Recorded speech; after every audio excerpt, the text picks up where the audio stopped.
네, 교회 여러분, 안녕하십니까? 오늘도 큐티에 잘 오신 분들을 주님의 이름으로 환영합니다. 네, 오늘 토요일 아침, 오늘 말씀 시작하겠습니다.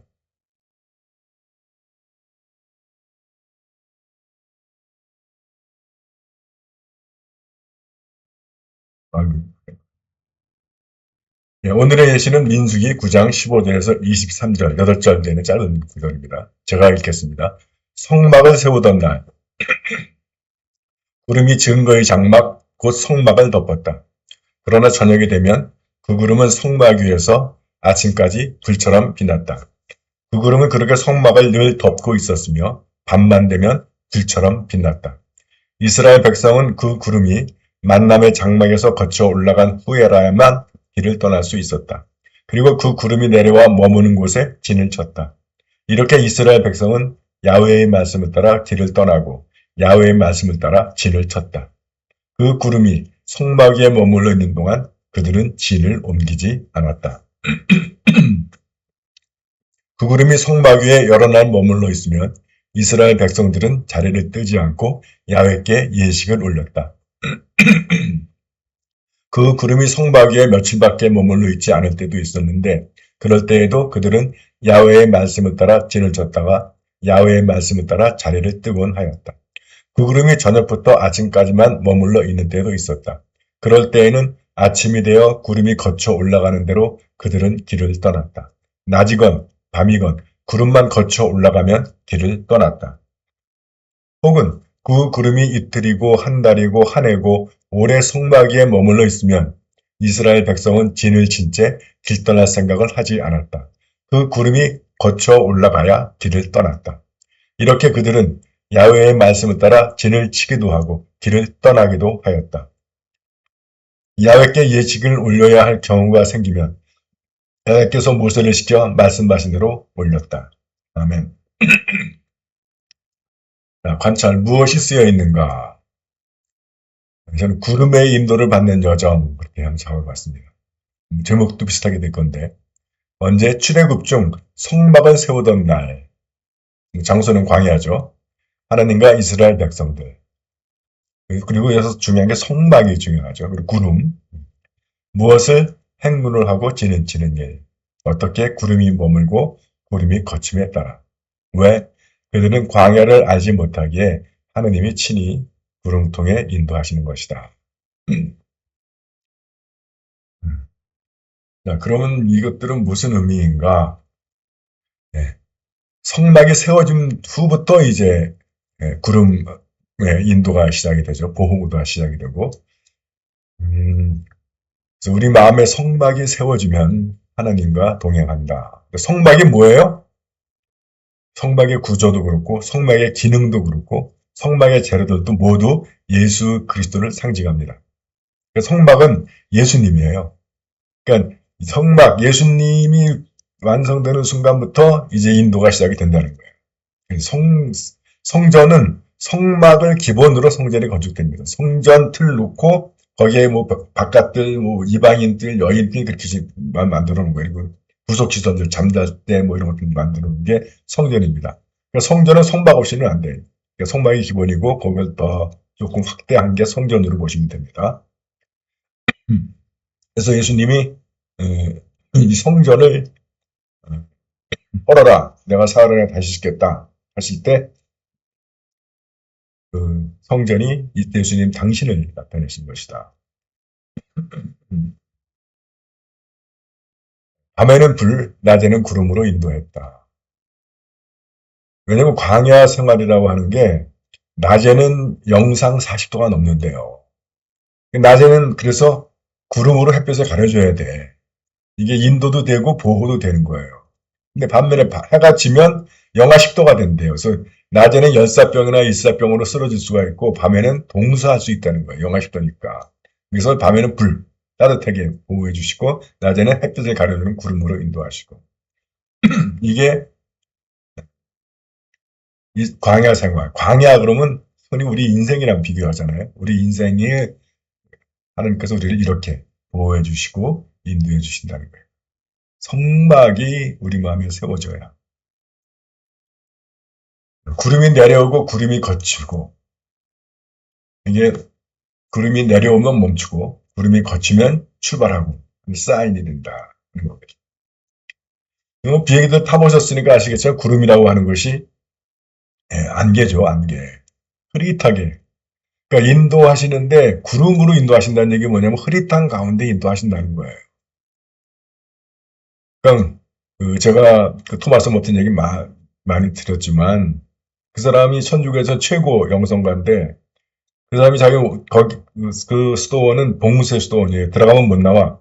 평생을 수도를 하고 기도했는데 그 사람이 마지막에 쓴 책에서 뭐라고 하냐면 자기는 평생 기도로 주님과 동행하면서 주님의 늘 인도를 받고 살았는데 정확히 말하면 한 번도 명확하게 받은 적이 없대. 늘 흐릿하게. 그러면 자기는 그게 하나님이 인도하신가 보다 하고 믿고 그리 갔다는 거예요. 이거를 본 사람은 그 말이 진심을 알 수가 있습니다. 그러니까 저는 그래서 제가 뭐 그 수준이 안 되니까 그렇지만 뭐 어떤 목사님들은 뭐 아침에 넥타이 맬 때도 뭐 뭘 어떤 색깔을 맬까요? 그러면 뭐 하나님이 파란색으로 바람을 메고 간다고 그러더라고. 그러면 인기가 더 올라가나? 근데 우리 신부들은 다행히 넥타이 안 매서 와이셔츠 칼라 와이셔츠 하니까 그런 필요가 없는데 물론 와이셔츠의 색깔도 물론 물어볼 수 있겠죠. 근데 원래는 우리는 검은색 아니면 흰색이야. 제가 좀 원래 아웃사이더라서 막 분홍색, 뭐 파랑색 막 이런 거 한 거지. 색깔도 고민할 게 없어요. 검은정색 아니면 흰색밖에 없으니까. 근데 저는 그렇게 넥타이까지 하나님이 지시해줘가지고 무슨 의미가 있는 거예요, 그게. 그리고 제가 해보니까 뭐 성경에서도 많이 나오잖아요. 기도하고 뭐 성경의 인물들도 열흘 만에 응답받았다. 몇 년이 걸릴 수 있는 거예요. 저 구름처럼 하루, 뭐 이틀, 열흘, 한 달, 1년, 2년 뭐 이렇게 되는 거라고요. 그건 성령이 하신 일이지 우리가 뭐 조급하다고 되는 일이 아니야. 그러니까 결국 문제는 뭐냐면 하나님의 시간과 우리의 시간, 우리의 그 조급한 마음 이게 잘 맞지가 않는 데서 이제 우리가 신앙의 어려움을 겪게 되는 건데 그러니까 결국 신앙의 훈련이란 뭐냐? 하나님의 시간에 우리를 맞추는 훈련이 되는 거예요. 즉 참고 기다리고 인내하는 거예요. 왜냐하면 어서 중요한 믿음이 나보다 하나님이 더 정확하다. 광야는 하나님이 다 아시지만 이스라엘 백성들은 처음 가는 길이잖아요. 그러니까 지들이 급해봐야 어떡할 거야? 아지도 못하면서. 그러니까 그냥 구름이 뜨면 이거 하나님이 가라는 사인이다 하고 움직이는 거고 안 뜨면 그냥 가만히 기다리는 거예요. 구름 안에서.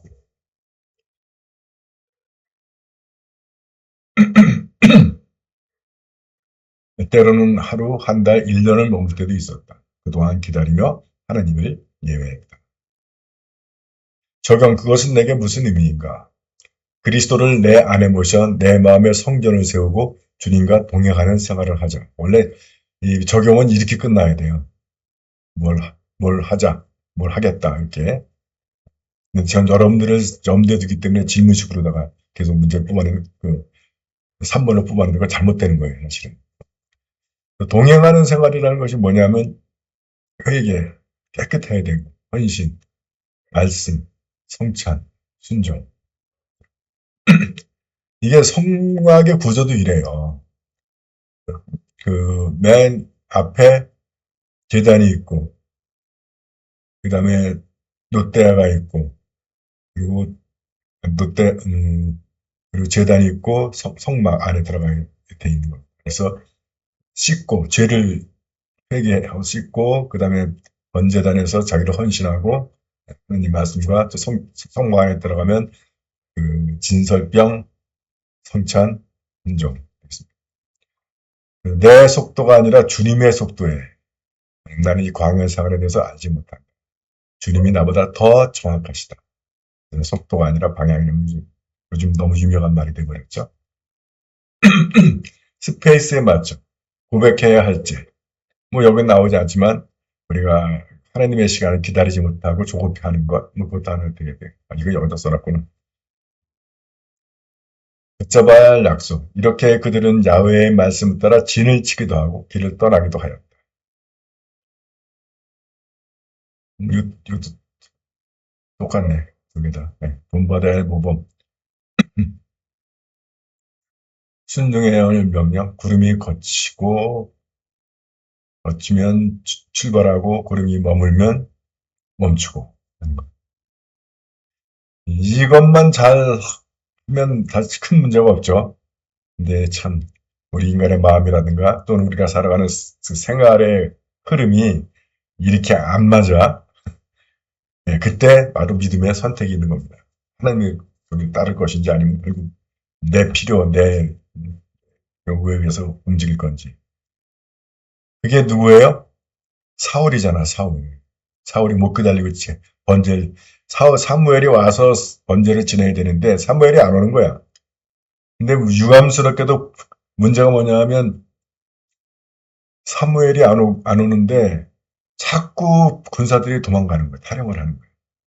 더 이상 더 기다렸다가 병사 다 도망가게 생겼으니까 못 기다리고 에이, 우리가 하면 되지 하고 번제를 딱 드렸는데 사무엘이 도착을 했어. 그리고 사무엘이 거기서 하나님이 너를 아웃시켰다.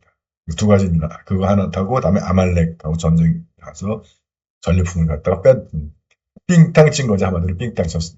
두 건으로 하나님께서 사울 아웃, 다윗으로 간다. 그러니까 인간적으로는 이해가 돼요, 사울이. 근데 문제가 뭐냐, 즉 사울은 군대 숫자를 믿는 거야, 하나님보다. 그 왕이 그러면 안 된다는 거예요. 사실은 그 예언서들 쭉 보면 다 그 얘기예요. 이사야도 그러잖아요. 의인은 믿음으로 살리라. 동맹이나 외국 군대나 그거로 되는 게 아니라 하나님 믿어야 너희들이 저 위기에서 구해주신다. 다 그런 얘기하고 있는 겁니다. 군대보다 하나님을 믿어라.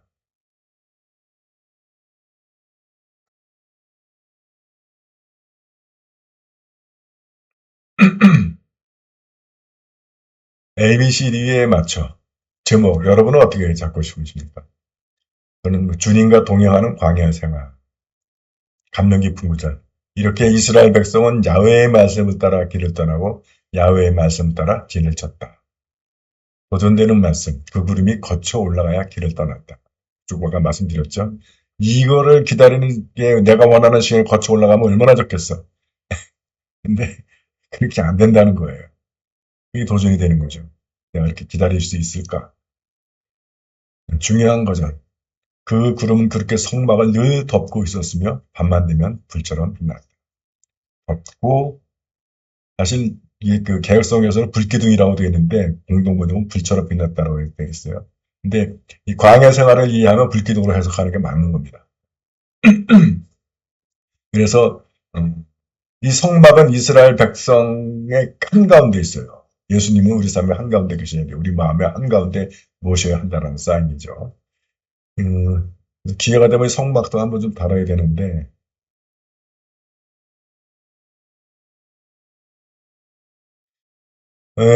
오늘의 과제는 빌립보서 2장 1절부터 18절까지의 말씀입니다. 바울인 잘 아시는 대로 신학성경에서 제일 많은 책을 썼죠. 그래서 그걸 세 부류로 나누는데 목회서신, 공동서신, 옥중서신 그렇게 부릅니다. 목회서신은 뭐냐면 목회적 목적을 위해서 잘 아시는 대로 뭐 디모데서, 디도서 뭐 이런 책들이 목회서신, 사도로서 바울이 디모데에게 목회에 대한 것들을 알려주는 그런 서신이에요. 그다음에 옥중서신 대부분이 이겁니다. 감옥에 갇혀있을 때 쓴 책이에요. 빌립보서도 옥중서신입니다. 그리고 두가 다 포함하는 걸 공동서신이라고 불러요. 근데 빌립보서 2장의 주제를 많은 학자들은 기쁨이라고 해요. 그러니까 감옥에 갇혀있는 신세가 밖에 있는 빌립보에 있는 교회들에게 보내는 편지에서 기뻐하라는 거예요. 누가 누구 보고 기뻐하라고 그러는지 정말. 근데 그게 바로 복음에 사로잡힌 사람, 하나님의 사람의 특징이라는 거예요. 옥중에 갇혀 있으면서도 기쁨을 주체할 수가 없어. 그리고 2장 5절에서 11절의 말씀은 학자들이 흔히 그리스도 찬가라고 부르는 겁니다. 여러분들 읽으실 때 한번 주의해서 보시면 좋을 것 같아요. 오늘의 과제는 에베소서 2장 1절에서 18절의 말씀 제가 읽겠습니다. 여러분은 그리스도를 믿음으로써 힘을 얻습니까? 그리스도의 사랑에서 위안을 받습니까? 성령의 감화로 서로 사귀는 일이 있습니까? 서로 애정을 나누며 동조하고 있습니까? 그렇다면 같은 생각을 가지고 같은 사랑을 나누며 마음을 합쳐서 하나가 되십시오. 그렇게 해서 나의 기쁨을 완전하게 해 주십시오. 무슨 일에나 이기적인 야심이나 허영을 버리고 다만 겸손한 마음으로 서로 남을 자기보다 낫게 여기십시오. 저마다 제 실속만 차리지 말고 남의 이익도 돌보십시오. 여러분은 그리스도 예수께서 지니셨던 마음을 여러분의 마음으로 간직하십시오. 그리스도 예수는 하느님과 본질이 같은 분이셨지만 굳이 하느님과 동등한 존재가 되려 하지 않으시고 오히려 당신의 것을 다 내어놓고 종의 신분을 취하셔서 우리와 똑같은 인간이 되셨습니다. 이렇게 인간의 모습으로 나타나 당신 자신을 낮추셔서 죽기까지, 아니 십자가에 달려서 죽기까지 순종하셨습니다. 그러므로 하나님께서도 그분을 높이 올리시고 모든 이름 위에 뛰어난 이름을 주셨습니다. 그래서 하늘과 땅 위와 땅 아래에 있는 모든 것이 예수의 이름을 받들어 무릎을 꿇고 모두가 입을 모아 예수 그리스도가 주님이시라 찬미하며 하나님 아버지를 찬양하게 되었습니다. 그러므로 내 사랑하는 교우 여러분, 여러분은 내가 함께 있을 때에도 언제나 순종하였거니와 그때뿐만 아니라 떨어져 있는 지금에 와서는 더욱 순종하여 두렵고 떨리는 마음으로 여러분 자신의 구원을 위해서 힘쓰십시오. 여러분 안에 계셔서 여러분에게 당신의 뜻에 맞는 일을 하고자 하는 마음을 일으켜 주시고 그 일을 할 힘을 주시는 분은 하나님이십니다. 무슨 일을 하든지 불평을 하거나 다투지 마십시오.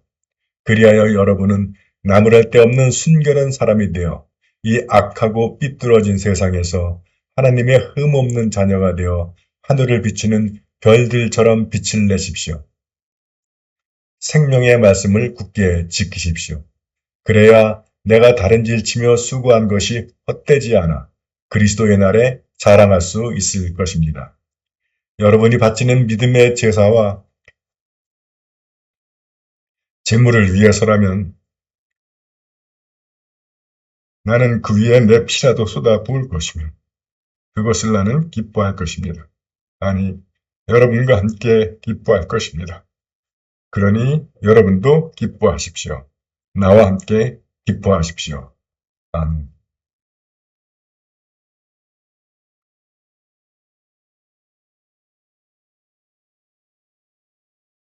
죄송합니다. 그 마지막 부분 읽으면서 울컥했는데, 제가 그 바울 사도 제일 부러워하는 부분이에요. 자기 교우들을 위해서라면 내 피를 쏟아 부을 수 있다. 저도 그런 목회를 하고 싶었는데, 뭐, 거기까지 제 인격이나 신앙이나 영성이나 안 돼서, 거기까지 못 가서. 네, 그래서 늘 저거 읽을 때마다 울컥하는 심정이 있습니다. 죄송합니다. 네, 여러분들 오늘 수고 많으셨습니다.